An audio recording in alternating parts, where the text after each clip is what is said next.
Halo Sobat Riu, apa kabar? Pada kegiatan Trend Podcast kali ini, kita akan membahas lebih jauh mengenai gratifikasi. Nah, sebagaimana Sobat Riu ketahui bahwa Indonesia Re adalah BUMN yang bergerak di bidang asuransi, yang dalam menjalankan bisnisnya, kita menjalankan praktik B2B. Nah, dalam praktik B2B ini, kita punya mitra usaha yang beragam kepemilikannya. Ada yang BUMN juga kayak kita, kemudian ada yang swasta, dan juga joint venture. Nah, di dalam interaksi sehari-hari, bisnis kita yang lakukan, kita sangat-sangat berpeluang adanya praktik gratifikasi. Kali ini kita kedatangan tamu dan narasumber yang spesial nih Sobat Riu. Penasaran kan siapa saja? Nah, yang pertama ada Bapak Herda Helmi Jaya. Halo Pak Herda, selamat datang di Indonesia Re. Halo Pak Kamil, halo Sobat Riu, salam jumpa. Pak Herda Helmi Jaya ini adalah Direktur Gratifikasi dan Pelayanan Publik KPK. Nah, selanjutnya yang tidak asing dengan kita, teman-teman sudah tahu Sobat Riu kan, yaitu adalah Bapak Robi Yanurwalid. Halo Pak Robi, selamat datang di podcast Riu, Pak. Halo Mas Kamil, halo Sobat Riu, apa kabar semuanya? Nah, teman-teman, Pak Robi ini adalah Direktur Manajemen Risiko, Kepatuhan, SDM, dan Corporate Secretary. Langsung aja yuk, kita bahas hal-hal mengenai gratifikasi bareng sama Pak Herda dan juga Pak Robi. Pak Herda dan Pak Robi, sebelum kita masuk bahas gratifikasi nih, boleh dong kira-kira share sedikit nih experience Bapak berdua sebelum tiba-tiba Bapak jadi Direktur Gratifikasi dan juga Pelayanan Publik, kemudian Pak Robi juga tiba-tiba jadi Direktur Kepatuhan Indonesia Re. Boleh dong di-share Pak, mungkin dari Pak Herda dulu Pak, kira-kira Bapak itu experience-nya apa aja sih pada saat sebelum jadi Direktur KPK ini? Iya, makasih Mas Kamil. Sebetulnya perjalanan hidup saya flat aja Mas. Nggak ada yang menarik, tapi sedikit saya ceritakan begini. Jadi selepas saya lulus kuliah, saya itu masuk di tim khusus optimalisasi penerimaan negara. Dulu Opstip. Hampir 10 tahun saya di situ. Ya, 10 tahun pertama.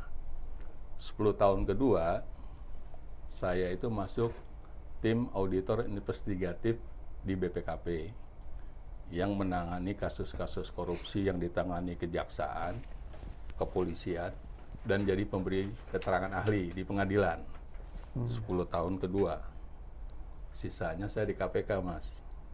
Yang pertama adalah saya penyelidik sampai di penyelidik utama tahun 2019. Saya menjadi koordinator strategi nasional pencegahan korupsi. 3 tahun saya di situ, tahun 2022 saya menjadi direktur gratifikasi dan pelayanan publik KPK sampai saat ini. Flat kan Mas?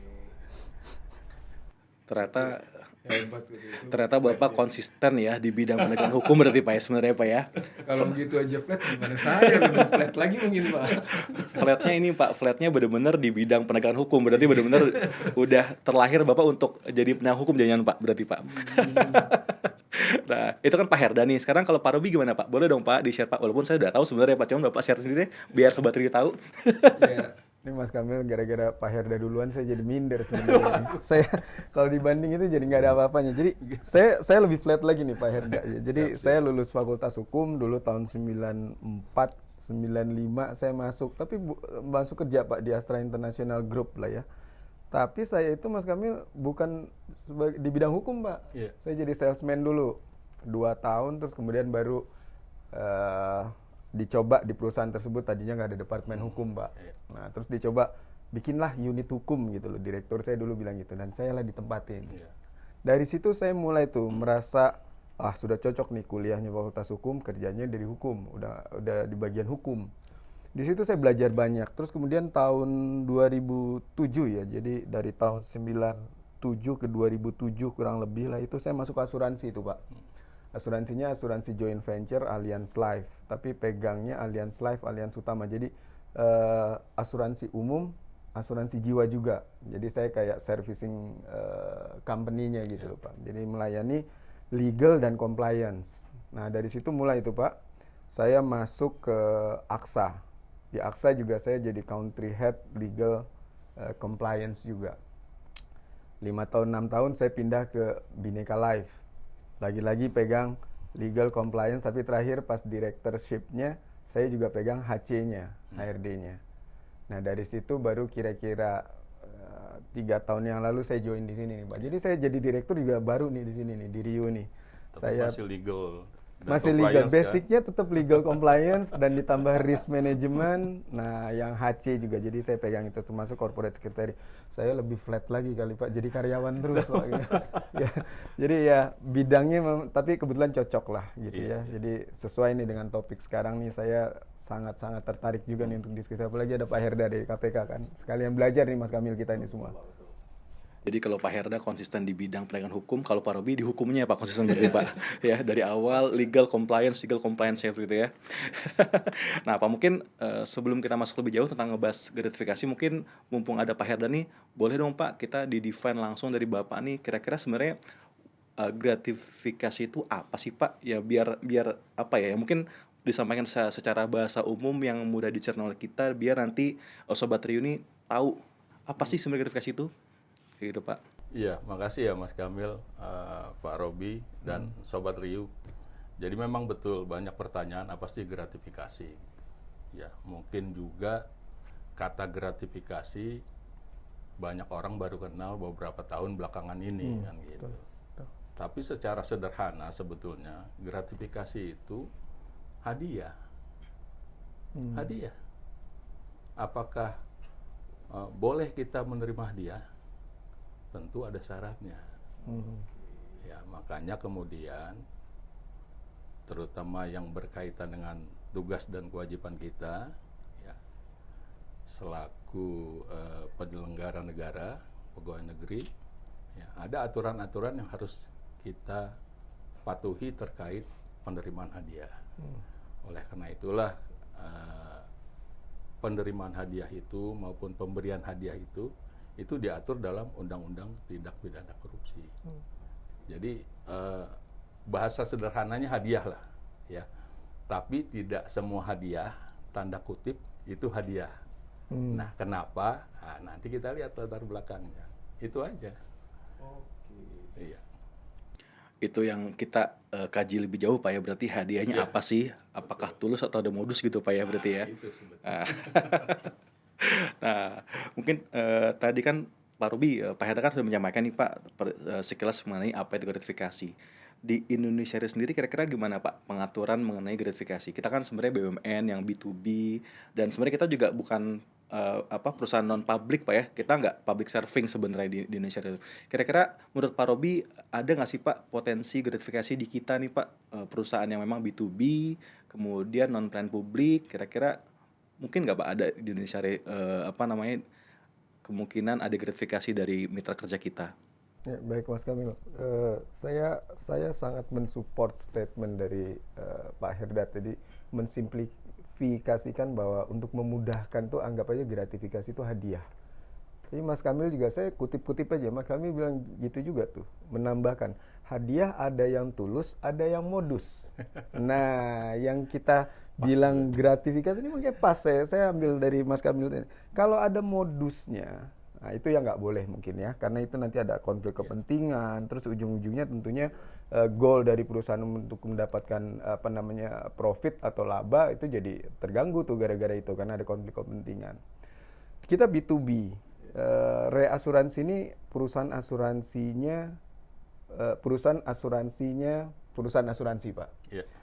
Nah, kita berurusan dengan perusahaan. Satu ya, stakeholder kita yang pertama adalah perusahaan asuransi. Dan dalam setiap penerimaan bisnis, ini yang paling real nih. Dalam setiap penerimaan bisnis asuransi itu harus ada seleksi resiko. Bayangkan kalau misalnya itu ada latar belakang gratifikasi yang dengan modus tadi. Akhirnya seleksi resiko tidak terjadi, Pak. Yeah. Karena pertemanan, karena ada sesuatu yang dalam tanda petik gratifikasi dalam artian ada modusnya, akhirnya tidak terfilter itu. Mekanisme underwriting nggak terfilter, artinya semua bisnis yang jelek-jelek itu masuk semua. Karena kenapa? Karena ada tadi itu gratifikasi di balik itu. Jadi udah profesionalismenya hilang. Itu baru dengan seeding company ya.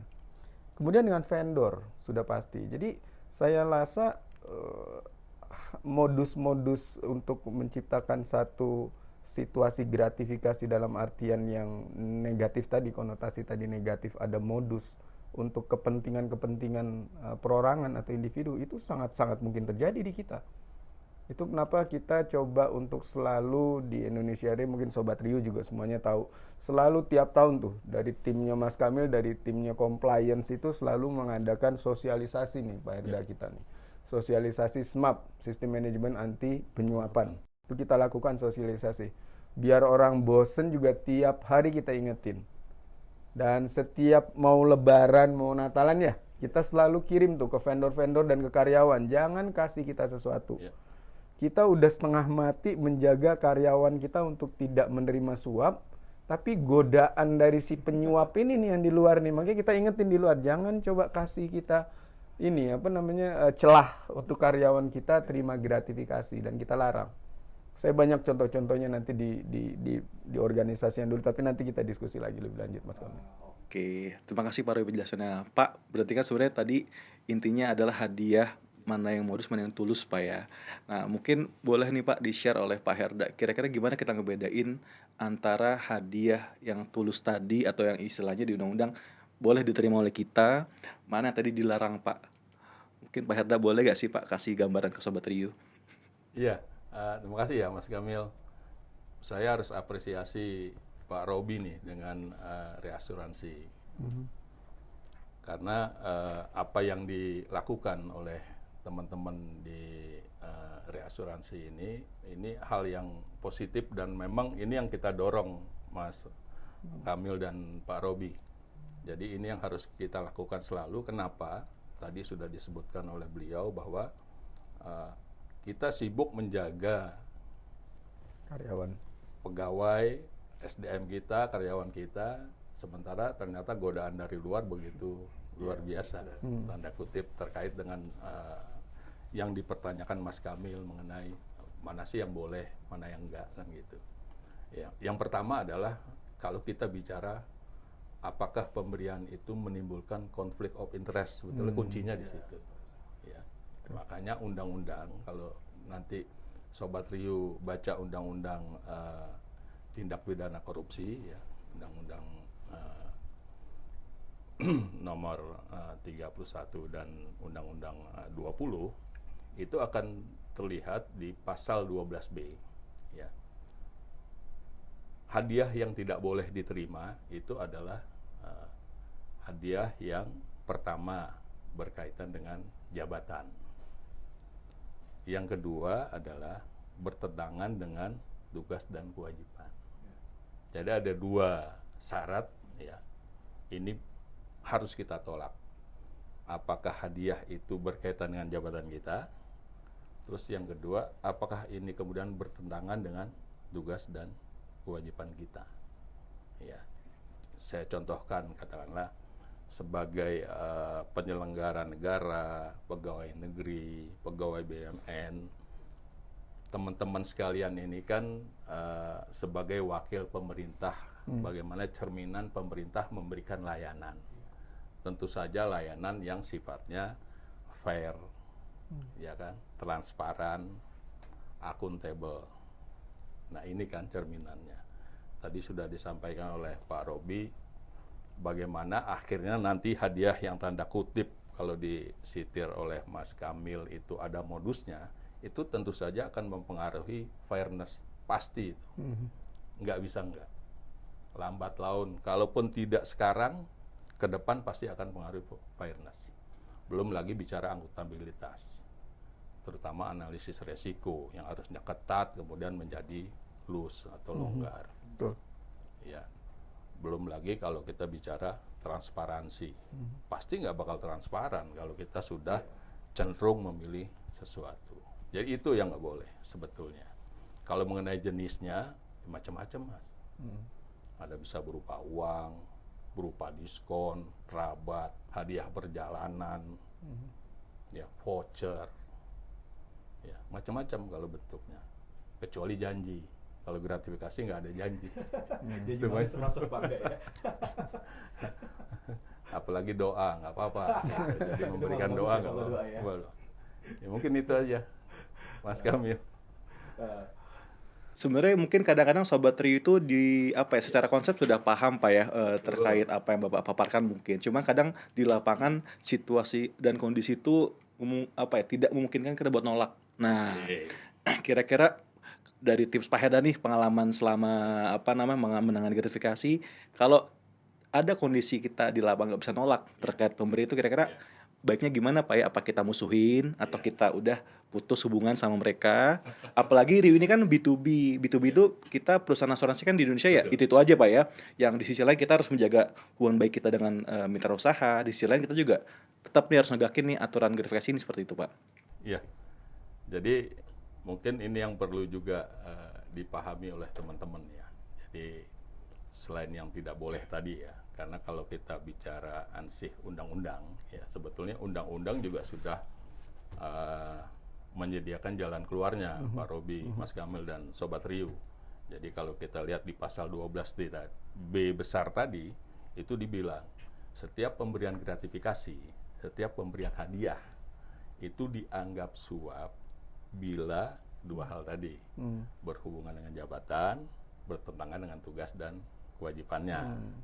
Nah, itu jadi suap tuh. Ya. Kemudian muncul pasal 12C besar. Itu disebutkan ya. Itu menjadi tidak berlaku kalau dalam waktu 30 hari kerja itu dilaporkan ke KPK. Penerimaan hadiah tadi, ya. Kenapa?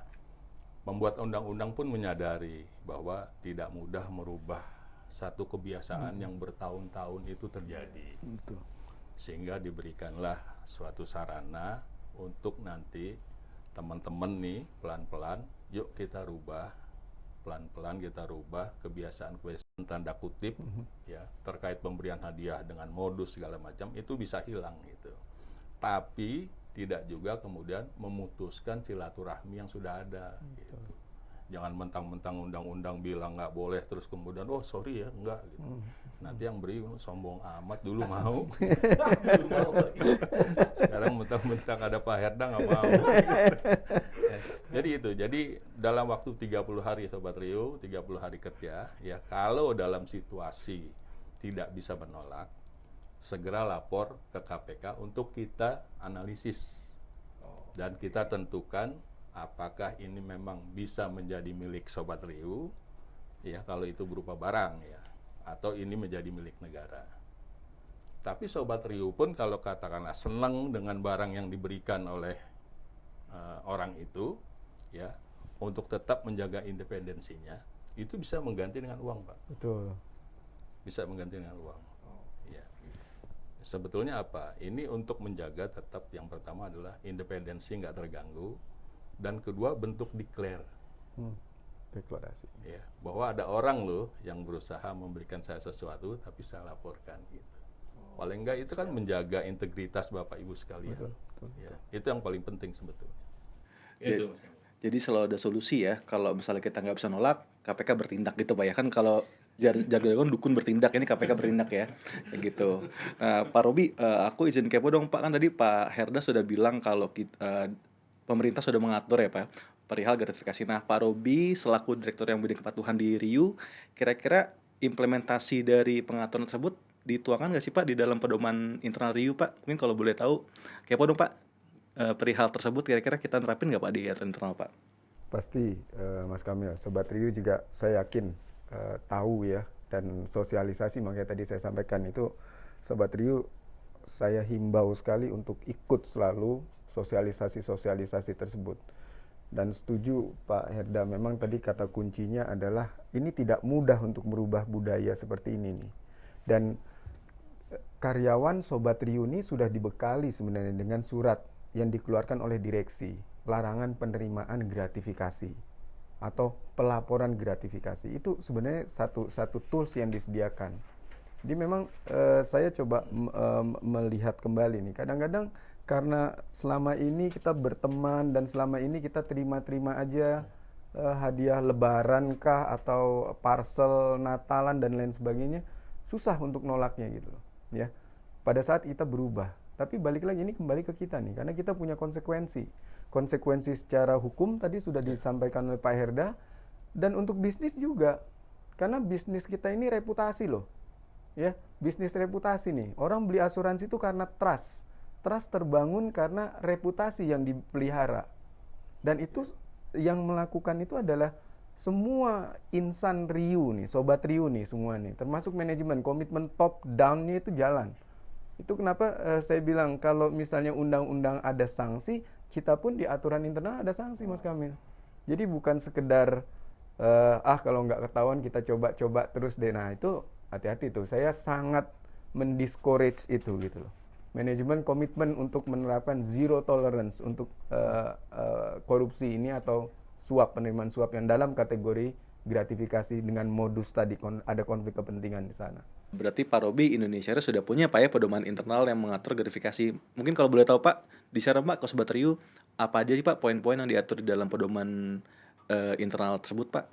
Ya, jadi kita bikin aturan baik yang sifatnya umum maupun secara praktikal nih Sobat Rio nih. Jadi saya nggak yakin semuanya baca secara detail, tapi setidaknya pedoman kita itu cukup komprehensif, mulai dari prinsip-prinsip umumnya, terus kemudian apa yang dilarang, apa yang boleh, apa yang harus dilaporkan. Kita juga punya unit pengendali gratifikasi ini karena kita SMAP ya Pak. Jadi Pak Herda juga tadi mengkonfirm bahwa memang itu harusnya ada gitu loh, unit pengendali gratifikasi, dan alhamdulillah kita udah punya berjalan gitu loh. Nah saya yakin nih Sobat Riu nggak semuanya tahu gitu loh UPG ini. Jadi nanti silahkan, compliance itu adalah advisor kita semua ya. Departemen Kepatuhan itu sebenarnya adalah advisor kita semua nih. Kalau ada yang nggak ngerti, tanya sama compliance. Saya sangat mensarankan untuk sering-sering diskusi sama tim compliance dan tim UPG ini, gitu. Ya, mungkin itu Mas Kamil sementara ya. Terima kasih Pak Robi penjelasannya. Nah, terus aku izin lagi tanya ke Pak Herda Pak. Kan tadi Pak Herda sudah menjelaskan Pak ya untuk aturan gratifikasi seperti apa. Nah, cuman kan kadang hidup ini dinamis Pak ya. Ada hal-hal yang mungkin diatur tapi yang gak diatur lebih banyak seperti itu. Nah kira-kira nih kita gimana ngasahnya secara apa ya, secara sense human kita untuk membedain ini memang gratifikasi atau hadiah biasa sebenarnya dari emang Pak Robi mau ngasih saya hadiah atau Pak Herda emang mau ngasih saya hadiah, nggak ada kaitan sama jabatan saya nih. Kira-kira gimana tuh Pak? Iya, makasih Mas Kamil. Jadi gini, sebetulnya hampir semua pemberian sebetulnya kita tahu sebetulnya.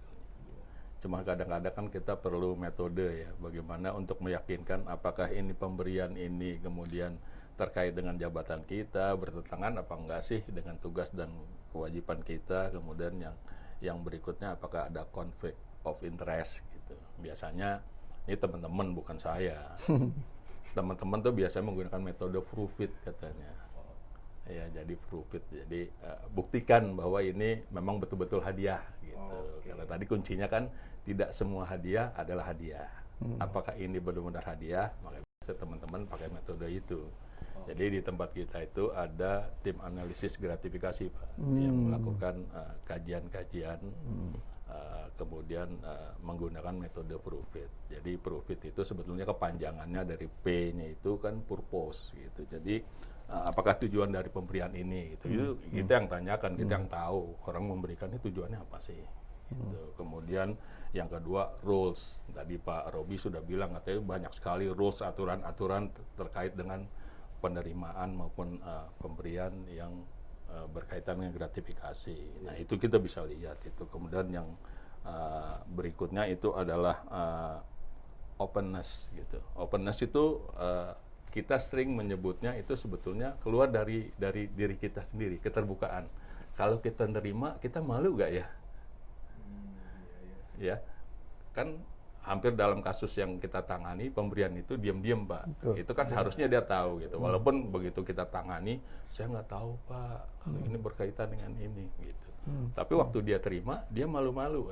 Sebetulnya itu nggak boleh gitu, karena dia malu gitu. Nah ini mungkin juga buat Sobat Riu juga buat teman-teman. Uniknya orang kita kalau nggak tahu malah diterima. Gitu. Saya nggak tahu Pak, makanya saya terima gitu.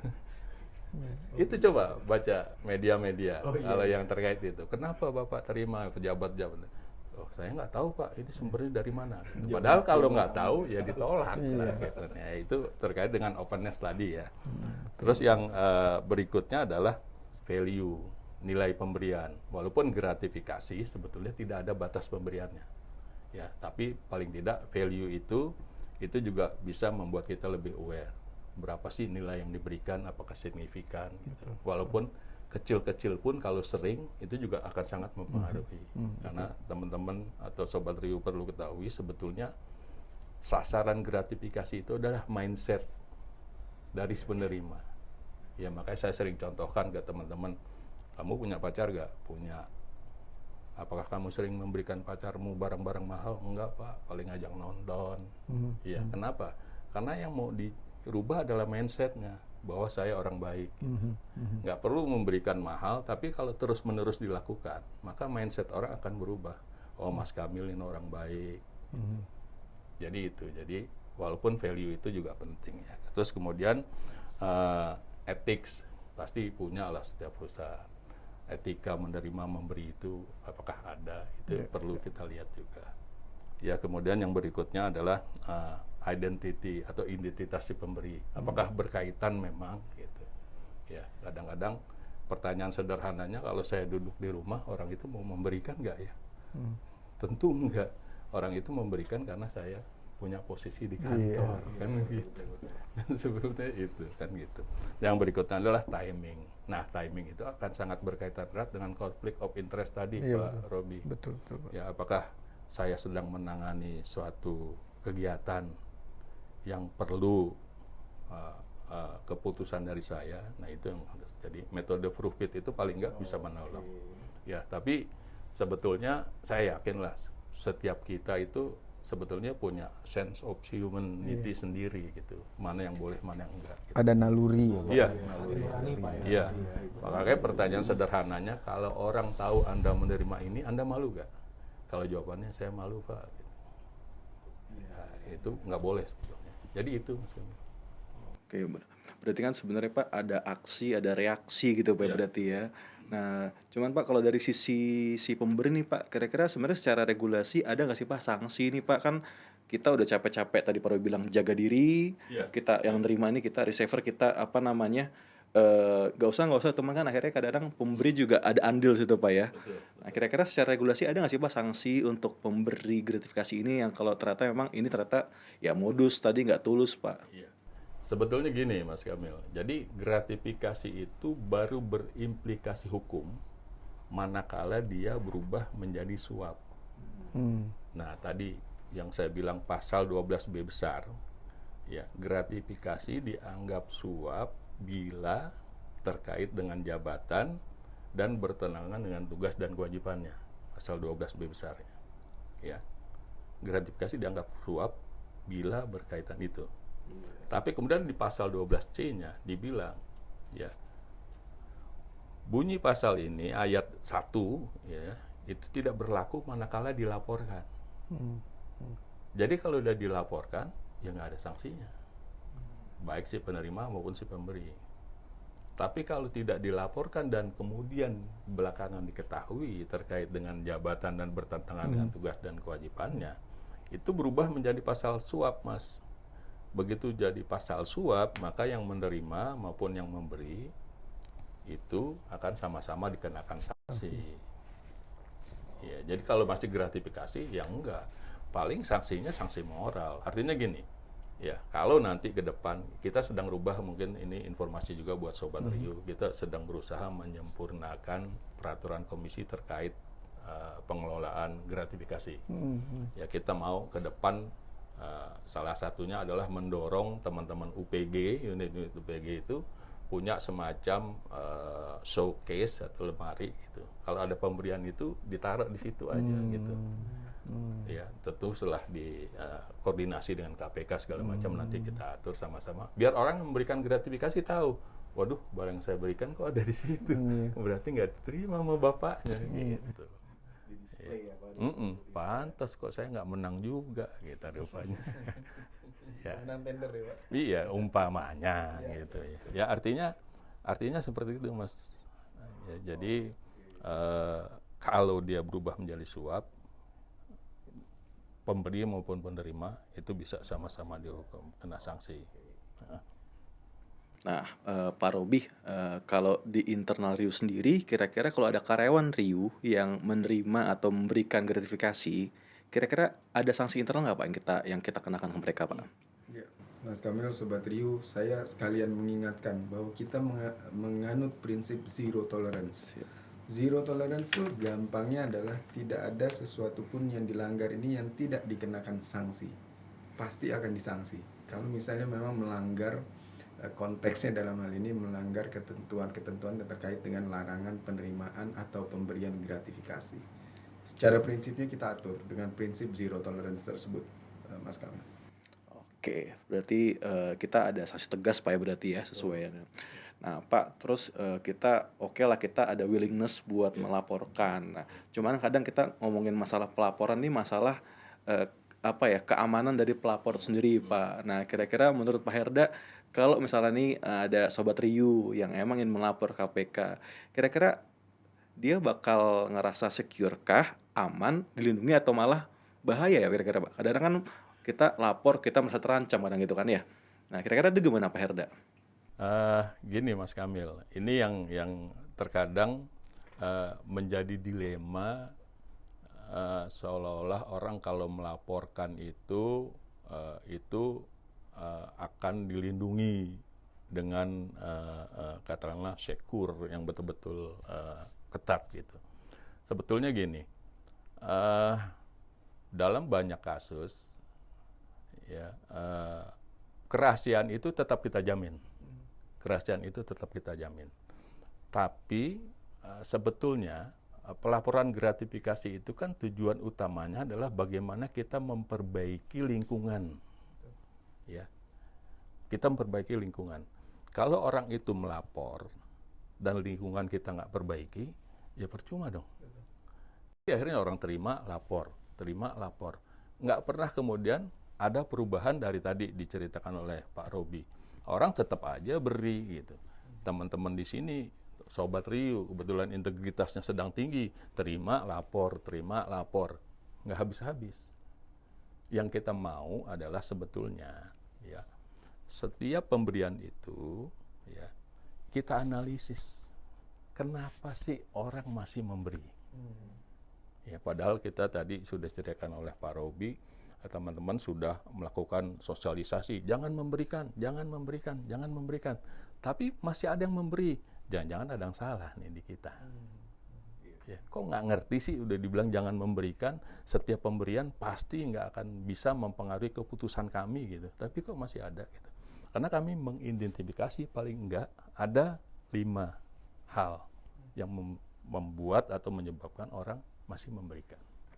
Yang pertama, ada ketidakpercayaan bahwa dia diperlakukan adil tanpa memberi. Nah ini yang harus kita perbaiki. Bagaimana tadi bisnis kita adalah bisnis trust.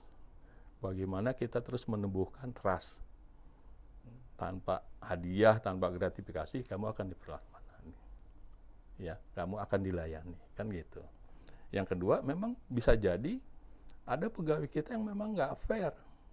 Unfairness. Nah itu harus kita lihat. Ya.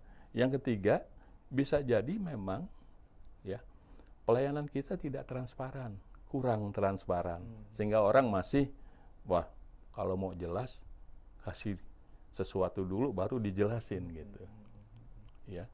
Yang ketiga. Yang keempat, bisa jadi memang pegawai kita nggak kompeten, unaccountable. Ya. Tanda kutip, ya bahasa sederhananya, saya baru bergerak kalau ada uangnya.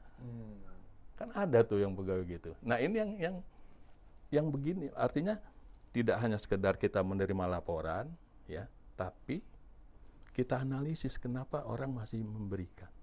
Karena pada dasarnya hampir semua orang tuh nggak mau memberikan biaya lebih pada dasarnya, kecuali dia menerima, ya kan, pelayanan yang lebih juga, baru dia mau. Ya makanya saya selalu salut sama pertama perusahaan-perusahaan swasta yang kemudian dengan jeli menangkap itu melalui metode fast track. Ya kan? Bapak kalau mau cepat masuk fast track, Pak, bayar. Masyarakat mau bayar karena jelas. Atau kalau ngurus teman-teman di Kumham, ngurus paspor, mau yang 3 hari, mau yang sehari jadi, fast track 350.000 atau mau 1 juta. Jelas, Mas, sama-sama penuh kok. Masyarakat mau. Nah, yang kelima ini yang perlu juga nanti bagaimana sasaran kita untuk sosialisasi. Ada hidden agenda. Itu tadi. Begitu dia dapat kontrak sekali, dia ingin, waduh, rasanya enak nih kontrak di perusahaan ini. Gimana ya kalau evergreen kontrak, long term kontrak. Nah, itu kalau itu hidden agenda. Nah, itu penyebab-penyebab itu yang sebetulnya, ini kenapa sih orang masih kasih? Jadi ada analisis lanjutan sebetulnya. Jadi yang mau kita perbaiki environment-nya.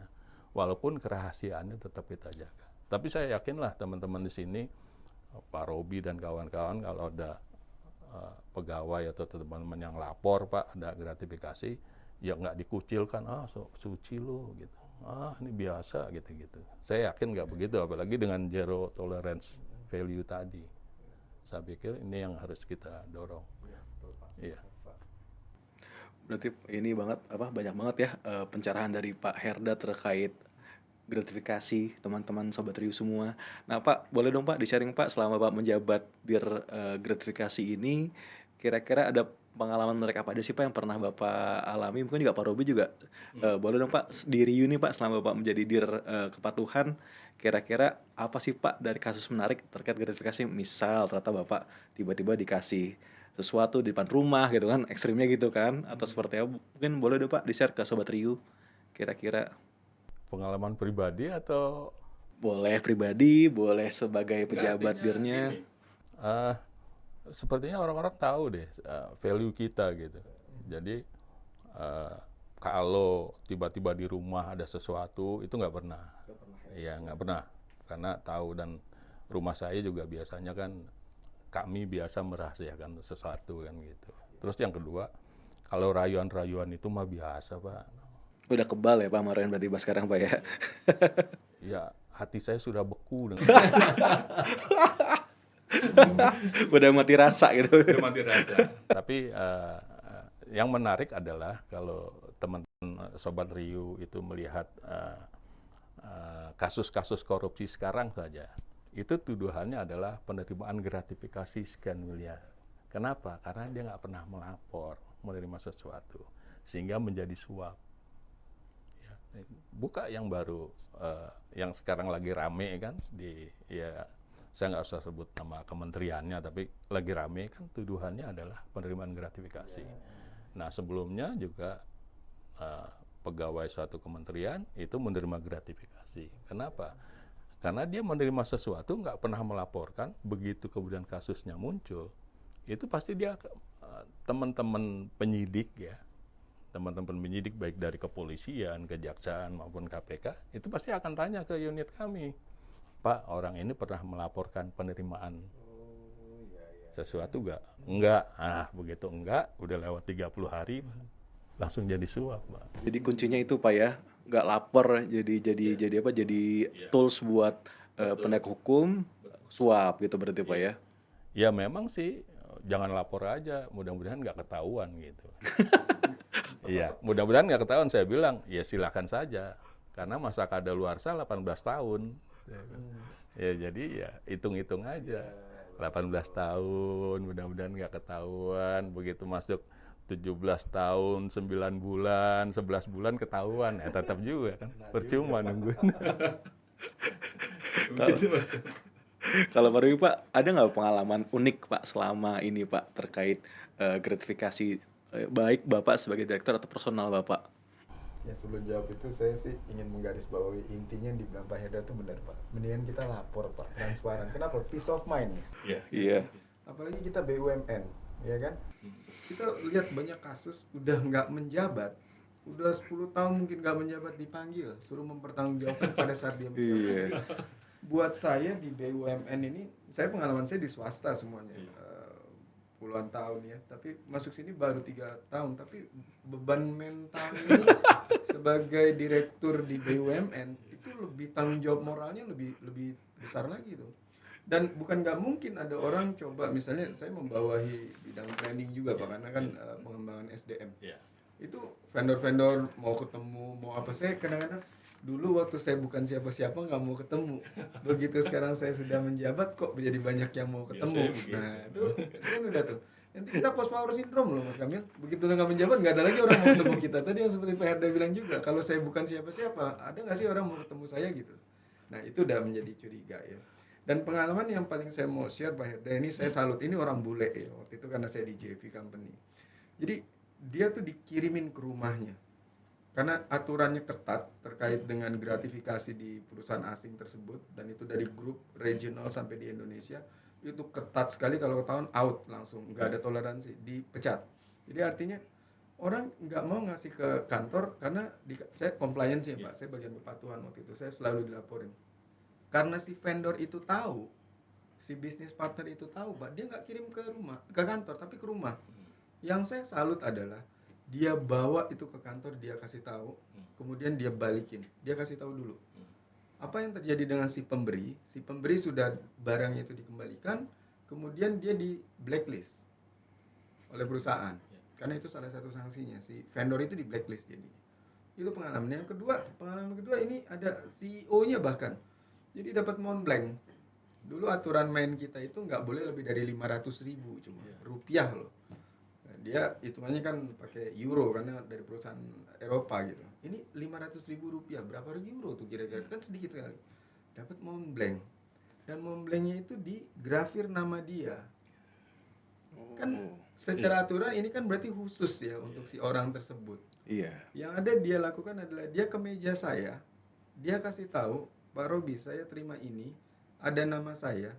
Saya yakin kalaupun waktu itu aturannya gini Pak, kalau dapat hadiah atau apa itu yang nilainya di luar ambang batas, maka itu harus di-charity-kan jadi charity atau dimasukkan sebagai hadiah event karyawan. Betul. Jadi door prize dan apa semua. Nah ini ada nama saya, nggak mungkin orang mau terima, dia bilang gitu. Apa yang dia lakukan? Dia cek langsung harga Mont Blanc ini berapa, waktu itu saya ingat sekitar 2,5 juta. Dia bayar Pak. Karena di aturan kita cuma dikasih diskon 10%. Ada aturan itu. Jadi diskon 10% dari 2,5, dia bayar cash. Yang buat saya itu selalu menjadi ini saya Pak. Pada saat saya sosialisasi itu selalu jadi Contoh ya contoh. Pak. Ini loh. 2 orang bule, satu orang Pakistan, 1 orang Jerman. Ini dia ngasih contoh loh. Nah kan tone of the top-nya jalan tuh Pak. Ya kan? Atasnya begitu gitu loh. Nah ini yang saya ini juga di Riu sendiri gitu. Kita ini sering dipanggil ini Pak.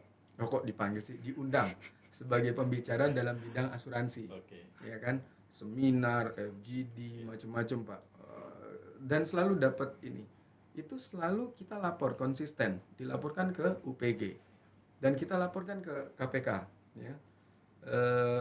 Yang pasti saya pernah, yang paling sering mungkin direktur yang lain ya, direktur utama kita, direktur teknik kita itu sering, dan itu secara konsisten nih, biar Sobat Riu juga tahu nih, itu kita laporkan ke UPG. Dan setelah kita laporkan, walau alam diambil semuakah atau dikembalikan, itu kebijakan dari KPK sesuai dengan arahannya. Jadi itu yang mau saya sampaikan, bahwa apakah terjadi sama kita di board of director? Yes, terjadi juga kok. Apakah godaan-godaan itu ada? Ada pasti. Karena kita bisnis, ya kan? Kita ini tempat mereka cari nafkah gitu loh. Jadi dengan segala modus dia akan lakukan juga untuk mendapatkan tadi itu, ya, bisnis itu dengan cara yang benar atau cara yang mungkin kurang tepat. Tapi balik lagi, ini masalah integritas kita nih, ini masalah profesionalisme kita nih. Itu yang diuji sebenarnya. Dan perusahaan dalam hal ini Riu sudah memberikan toolsnya, perangkatnya gitu, tamengnya untuk menolak itu tadi. Ya, saya rasa itu Mas Kamil. Wah, berarti sebenarnya udah all effort Pak ya, baik Pak Herda atau Pak Robi, secara personal ataupun secara jabatan Bapak sudah melakukan yang terbaik sebenarnya, supaya teman-teman yang nggak ngasih gratifikasi, cuman lagi-lagi ujian di lapangan tetap ada Pak ya. Nah kira-kira Pak, dengan dinamika yang ada itu sendiri, baik di KPK atau Indonesia Re Pak, kira-kira kedepannya kita mau ngapain sih Pak? Ada nggak sih Pak yang mungkin Pak Herda akan lakukan nih buat supaya teman-teman atau Sobat Riu ataupun masyarakat secara umum itu semakin mengenal apa itu gratifikasi, semakin kemudian kayak aware, oh ini boleh, ini nggak boleh. Jadi secara level of edukasi itu mereka lebih sadar dan lebih open minded. Oh ini loh, gue nggak harus ngasih ini loh supaya tadi Pak Hera bilang bisnis saya goals, atau Pak Roy bilang nggak harus ngasih ini loh supaya kita tetap bisa equal treatment kepada mitra usaha kita kayak gitu Pak. Iya, makasih Mas Kamil. Jadi gini, banyak sekali yang jadi PR KPK ya, terutama Direktorat Gratifikasi dan Pelayanan Publik. Nama direktoratnya aja udah gratifikasi dan pelayanan publik. Artinya kita berusaha bagaimana pelayanan publik ya, yang diberikan kepada pemerintah ya, diberikan oleh pemerintah kepada masyarakat ya, baik dari BUMN, kemudian kementerian, lembaga pemerintah daerah, apapun itu bentuknya, paling tidak harus memenuhi 4 hal. Ya, kita sering nyebutnya PART nih Pak. Ya, 4 hal. Jadi PART. Jadi yang pertama adalah dia harus partisipatif. Yang kedua dia harus akuntabel, bertanggung jawab. Ya, artinya partisipatif itu maksudnya masyarakat itu mudah gitu. Ya, kalau ada keluhan juga masyarakat juga mudah juga melaporkan gitu. Ya, ada ketidakpuasan itu yang disebut dengan partisipatif. Terus kemudian akuntabel. Jadi pemberi layanan itu memang kompeten dan bertanggung jawab terhadap tugas pokok dan fungsinya. Ya, kemudian yang berikutnya itu adalah responsif.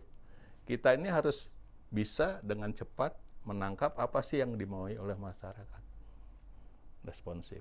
Nah, yang keempat itu adalah transparan. Ya, bahwa semua layanan publik itu terbuka. Ya, makanya kenapa gratifikasi itu salah satu yang selalu kita gaungkan kepada masyarakat agar hentikan praktek-praktek seperti itu. Gitu. Dan bagaimana praktek-praktek itu bisa berhenti, ya tentu saja kita harus menciptakan layanan publik yang memenuhi 4 hal tadi, Pak. Partisipatif, ya, kemudian akuntabel, responsif, dan transparan. Kalau itu semua dilakukan, masyarakat pun juga dengan senang hati akan melihat bahwa oh iya sekarang kita nggak perlu bayar lagi kok. Ya, kecuali yang tadi yang saya bilang hidden agenda itu tetap jadi musuh kita bersama. Ya, bagaimana orang ya banyak perusahaan kan mencari hidup mungkin di tempat kita, berusaha evergreen kontrak tadi. Nah, itu tetap jadi musuh kita. Tapi kalau terkait dengan masyarakat itu yang kita lakukan, Pak. Apalagi sekarang PR kita makin banyak karena kita sudah masuk menjadi negara-negara OECD itu. Ya, itu salah satu syaratnya itu. Pelayanan publik harus memenuhi itu. Itu masuk di OECD juga. Ya, mungkin itu Pak Kamil dan Sobat Riu. Pak Robi, kalau diri sendiri kira-kira kedepannya kita gimana nih Pak untuk meningkatkan kesadaran insan Indonesia, terutama Sobat Riu atau mitra usaha kita supaya mereka makin aware nih Pak sama gratifikasi atau bahaya laten dari gratifikasi yang dilarang. Kalau saya ngelihatnya Mas Kamil dan Sobat Riu ini ada 2 hal sebenarnya. Pertama adalah kita harus secara normatif tetap secara konsisten melakukan sosialisasi. Tapi yang kedua saya pikir yang lebih penting adalah bagaimana kita bisa melakukan sosialisasi itu lebih bisa terinternalisasi dengan cara lebih nyaman orang menerimanya gitu.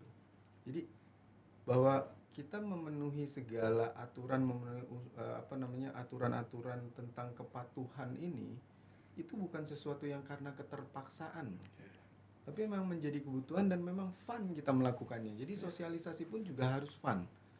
Yang saya pikirkan adalah selain yang dengan cara tatap muka, mungkin dengan cara podcast, ya, mungkin dengan cara apalagi nanti model-model lagi sekreatif mungkin kita melibatkan sebanyak mungkin Sobat Riu untuk sama-sama kita belajar, sama-sama kita mensosialisasikan.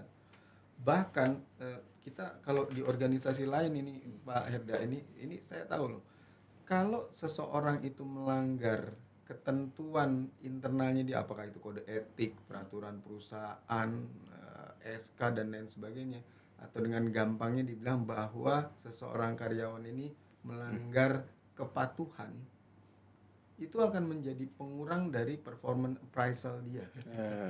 Jadi pengurang. Jadi bukannya kalau kamu patuh dapat nilai A, B, C, enggak, justru itu nggak dinilai. Yang dinilai aja begitu kamu melanggar aturan kepatuhan, langsung performance kamu drop, dikurangi. Disimak ya Sobat Rio ya. Dikurangi nilai persentase. Itu untuk perusahaan-perusahaan yang saya nggak bilang di Rio belum diterapkan seperti itu. Jadi faktor pengurang. Jadi yang breaching regulasi itu akan ada faktor pengurang dari KPI-nya dia, dari penilaian performance dia, penilaian kinerja dia. Dia boleh jadi bagus secara pekerjaan, bagus semuanya, pinter orangnya, ya produktivitasnya tinggi dan lain sebagainya. Tapi once dia melanggar satu ketentuan kepatuhan, maka itu akan menjadi faktor pengurang. Ini yang belum diterapkan di sini, tapi di organisasi lain yang lebih maju, lebih mature itu diterapkan. Nah, kita berpikir aja nih sobat Rio, apakah perlu itu kita lakukan? Nah, itu kita pertimbang-timbang juga nih. Ya. Yang pasti adalah saya mau bilang begini. Ini tanggung jawab kita bersama gitu loh. Tadi part yang pertamanya yang tapi itu tadi untuk perusahaan publik ya. Saya rasa tetap bisa berlaku kita ya. Perusahaan publik. Gitu. Tetap bisa kita terapkan di sini mengenai partisipatif itu tadi. Karena nggak mungkin cuma satu pihak nih, manajemen aja atau compliance aja yang bilang jangan terima suap.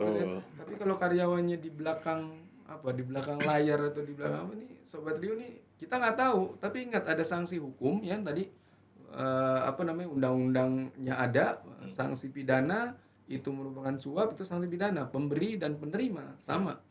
Belum lagi kalau belum sampai sana ketentuan administrasi internal kita. Ini juga aturan main yang sama-sama mesti kita aware lah ya. Ini bukan sesuatu yang nice to have. Yes. Ya, ini bukan nice to have, tapi ini have to obey, harus dipatuhi. Ini bukan pilihan soalnya. Zero tolerance itu bukan satu pilihan. Nah, itu saya mau bilang itu aja Mas Kamil. Oke, noted Pak. Luar biasa juga penjelasannya dari Pak Her dan Pak Robi ya. Nah Pak Herda, mungkin Sobat Rio juga boleh nih Pak dikasih informasi kira-kira kalau misalnya kita butuh informasi lebih lanjut nih tentang gratifikasi, boleh kali Pak di-share Pak kemana gitu Pak ke Sobat Rio kita. Iya. Siapa tahu mencari informasi kan ke langsung nih Sobat Rio kita. Saya harus buka contekan saya. Jadi karena ini ada berbagai macam saluran ya di kita. Yang pertama adalah Bapak Ibu Sobat Rio ya, teman-teman semua bisa menghubungi kita di nomor telepon ya 021 255 78 300 ya, atau fax ya di 528 924 48 ya, atau di www.kpk.co.id ya, https ya /jaga.id bisa. Kemudian bisa juga ini anak-anak milenial nih, follow Instagram dan TikTok, ada juga @literasi gratifikasi. Ya, kita semua saluran nih untuk belajar tentang gratifikasi dengan lebih menarik. Atau follow Instagram di @jaga.id. Itu ada juga gitu. Atau langsung di yaitu tadi https itu jaga.id, itu terkait dengan gratifikasi itu ada semua. Ya, atau buka situs webnya KPK juga itu dia terkait gratifikasi segala macam ada. Jadi sekarang informasi sudah terbuka lah. Ya, atau kalau mau lebih jelas atau mau belajar, kita punya ACLC, Anti Corruption Learning Center. Ya, teman-teman bisa belajar bagaimana menjadi penyuluh anti korupsi, paksi di lingkungan BUMN. Mungkin saya mau jadi penyuluh anti korupsi di komunitas saya, boleh paksi itu di ACLC ya, tinggal buka webnya KPK aja ada tuh ACLC. Atau mau jadi API, ahli pembangun integritas, bisa juga bagaimana nanti meningkatkan integritas di lingkungan lembaga gitu, bisa ada juga. Jadi Sobat Rio banyak channel ya untuk kita bisa dekat dengan KPK, dan itu buat semua kalangan, Gen Z, milenial, kolonial juga bisa Pak ya berarti ya. Karena semua platform sama KPK tuh dipakai gitu dari TikTok, Instagram, website gitu berarti ya. Friendster udah nggak ada. Oh, Friendster. Sama Yahoo. Friends. Nggak tahu kan? Oh, Friends. Oh ya. Belum lahir. Iya Pak, maaf Pak. Oke. Nah, terus Pak Robi, kalau diri sendiri Pak, nih kalau misalnya nih karyawan nih dapat gratifikasi, kira-kira kalau mau lapor kemana ya Pak ya? Tolong di-spill dong Pak, kira-kira Pak. Kira-kira kemana kira mau kita report nih kalau misalnya ada Sobat Rio yang dapat gratifikasi dari orang kayak gitu Pak? Ya, Sobat Riu bisa langsung lapor ke unit pengendali gratifikasi UPG. Atau kalau susah-susah kan ini ada departemen compliance nih, departemen kepatuhan. Langsung aja Sobat Riu langsung diskusi nih, ini diterima, dilaporkan dan lain sebagainya. Itu semua mereka bisa memberikan advice, karena memang compliance itu jargonnya adalah we prefer to advise you in advance. Jadi mencegah, memitigasi, bukan kalau sudah kejadian, jangan. Justru sebelum kejadian diskusikan dulu dengan compliance gitu. Ya, minta advice dari compliance ya atau UPG-nya. Saya rasa itu yang perlu sama-sama ini ngobrol-ngobrol aja iseng, apa sih compliance, kan kepo dikit lah tentang compliance ya kan. Mas Kamil ini kok apa welcome sekali ini. Mas Kamil ini Pak orang compliance nih sebenarnya. Jadi saya sangat mengencourage lah ya Sobat Riu nih untuk kita belajarlah dari kasus-kasus yang sekarang ada di media-media nih ya, mulai dari tadinya gratifikasi biasa tapi ujung-ujungnya tadinya tanpa janji, akhirnya begitu udah terima udah banyak, tadi disampaikan pengalaman tuh memang seperti itu. Awalnya enggak ya Pak ya, enggak ada apa-apa ya, tapi tiba-tiba dia minta sesuatu dengan kita udah punya utang budi duluan, apa tuh istilahnya. Ya, kita sering menyebutkan gratifikasi itu sebetulnya suap yang tertunda. Nah, suap yang tertunda, terminologinya bagus tuh Sobat Riu. Betul. Budi dia. Betul, tanam budi dulu. Nggak ada apa-apa, kasih kecil-kecil mungkin Pak ya. Iya. Tapi ya. Yang diubah tadi mindset Pak ya. Iya. Oh, betul ya. Nah, oke. Baik, sebagai penutup mungkin Pak Robi dan Pak Herda boleh kali Pak disampaikan kira-kira apa harapan dan juga pesan Pak Herda dan Pak Robi nih buat pencegahan atau penanganan gratifikasi di Indonesia, mungkin kalau Pak Robi khususnya di Indonesia Pak, yang boleh disampaikan ke Sobat Riu. Ya, makasih ya Mas Kamil, Mas Robi, makasih buat bincang-bincangnya yang luar biasa. Dan buat kita semua sebetulnya terkadang kita terlalu berpikir agak rumit mengenai bagaimana sih menjaga organisasi kita agar menjadi organisasi yang bebas dari fraud atau katakanlah korupsi gitu. Ya, jadi sebetulnya rumusnya sederhana aja Mas. Saya yakin ini sudah dilakukan oleh teman-teman, tapi ini konsisten lah kita lakukan. Yang pertama adalah kita selalu harus merekrut orang baik. Makanya kenapa background check sekarang itu menjadi sesuatu yang mutlak dilakukan, dan di tempat kami juga itu sering sekali permintaan bagaimana Pak orang ini, apakah orang ini pernah menerima sesuatu segala macam. Iya, semua. Dan itu pakai surat resmi, pejabat apapun sekarang, background check. Karena kalau makanya betul tadi Pak Robi bilang bahwa zero tolerance. Karena umumnya ini hasil studi loh, studi dari teman-teman hukum. Orang kalau sudah berbuat fraud sekali cenderung ingin mengulangi. Gitu. Makanya dia selalu berpindah-pindah. Kenapa? Karena dia mencari korban-korban baru. Ya, jadi selalu rekrut orang baik. Terus yang kedua, itu penyadaran terus-menerus. Ya, jadi acara seperti ini kenapa selalu saya apresiasi, karena ini menjadi salah satu sarana untuk memberikan pencerahan terus-menerus. Bagaimana bahaya fraud itu bisa mengancam perusahaan dan mengancam juga pekerjaan teman-teman. Ya, ini.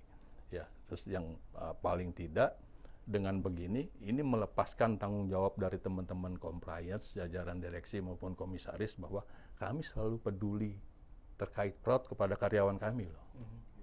Ya, jadi makanya kenapa beberapa perusahaan gitu ya, atau beberapa negara itu paling enggak minimal setahun 4 kali Pak, acara-acara terkait dengan penyadaran fraud. Jadi dia triwulanan. Kenapa? Agar mereka tuh selalu bisa berkata kepada masyarakat, kalau ada kejadian bukan value kami, tapi memang kelakuan orang itu. Gitu. Jadi itu penting. Nah, yang ketiga adalah ini juga selalu harus menjadi perhatian kita juga bagaimana kita memperlakukan para pegawai kita. Terkadang kita abai dengan post employment programnya, Pak. Ya, jadi mereka merasa di ujung-ujung karir itu merasa, aduh sebentar lagi saya tersisih. Nah, pola pikir yang seperti itulah yang terkadang menimbulkan keinginan untuk ngumpulin modal sebelum disisihkan. Nah, itu yang harus dicari solusinya oleh masing-masing perusahaan. Mungkin setiap perusahaan beda-beda ya, setiap organisasi beda-beda.